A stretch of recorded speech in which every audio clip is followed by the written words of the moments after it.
কয়েকটা দাবিতে, কিন্তু কিছুক্ষণ আগে সেই পদযাত্রা শুরুর সময় আমরা দেখেছি সেইখানে ন্যাক্কারজনক ভাবে বোমা হামলা করা হয়েছে।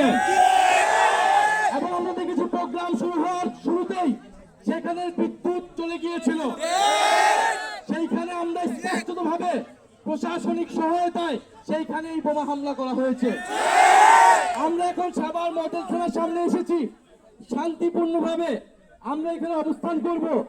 আমরা এখানকার কর্তৃপক্ষ, পুলিশ কর্তৃপক্ষের সাথে জিজ্ঞাসা করব, একটা রাজনৈতিক দলের গণতান্ত্রিক অধিকার আছে কর্মসূচি করার, এবং পুলিশের দায়িত্ব, এখানকার প্রশাসনের দায়িত্ব তাদের সকল ধরনের নিরাপত্তা নিশ্চিত করার।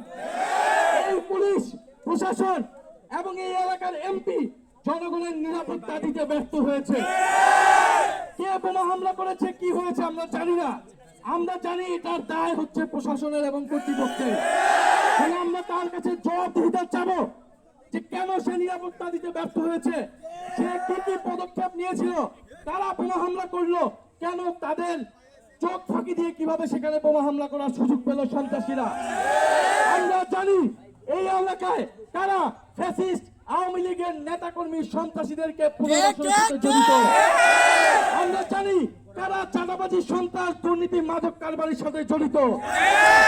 প্রিয় এলাকাবাসী, আমরা শান্তিপূর্ণভাবে জনগণের পক্ষে কথা বলতে চাই। জুলাই গণঅভ্যুত্থান আমাদেরকে শিখিয়েছে জবাবদিহিতা নিশ্চিত করা।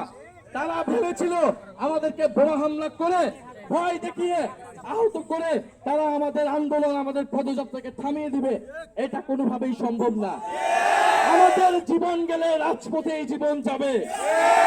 রাজপথে জীবন দেওয়ার জন্য প্রস্তুত ছিলাম সেই 24 জুলাই আগস্টে। এখন 26 জুলাই আগস্ট।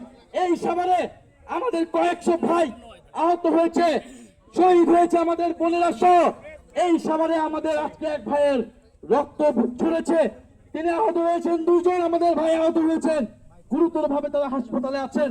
আমরা তাদের সেই রক্তের বিচার আমরা দাবি জানাচ্ছি। ওসমান হাদি ভাইকে হত্যা করে ফেলা হয়েছে, সেই বিচার নিশ্চিত হয় নাই।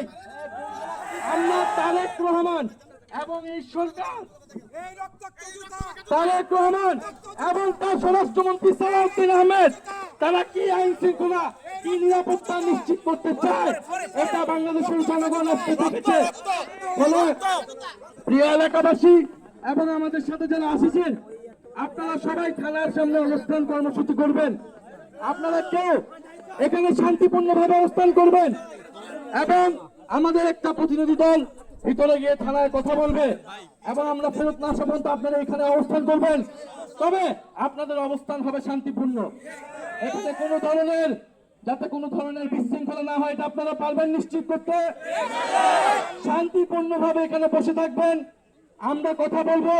জবাবদিহিতা এবং বিচার না পর্যন্ত আমরা এই থানা থেকে আজকে যাচ্ছি না। আমাদের অনেক ভাই শহীদ হয়েছেন, ওসমান হাদি ভাই খুন হয়েছেন, আমরা বিচার পাইনি। আর গতকাল বিচার না পেয়ে আমরা থাকবো। গুলি করলে গুলি করেন, গুলি মারলে গুলি মারেন, বোমা মারলে বোমা মারেন, কিন্তু এইখানে এনসিপি, জুলাই যোদ্ধা সহ আমরা সকলে এই রাজপথে দাঁড়িয়ে থাকবো। দেখি আপনাদের কত শক্তি আছে। আওয়ামী লীগ, বিএনপি সব একাকার করে আপনারা আসুন, দেখি আপনাদের কত সাহস, কত শক্তি আছে। ইনশাআল্লাহ আমাদের পদযাত্রা চলমান থাকবে। আমাদের আগামীকাল থেকে যেই জেলা এবং উপজেলায় পূর্ব ঘোষিত কর্মসূচি রয়েছে, অবশ্যই পদযাত্রা চলমান থাকবে। কোন শক্তি যদি 5 জন হয়, 5 জন নিয়ে আমরা পদযাত্রা করব।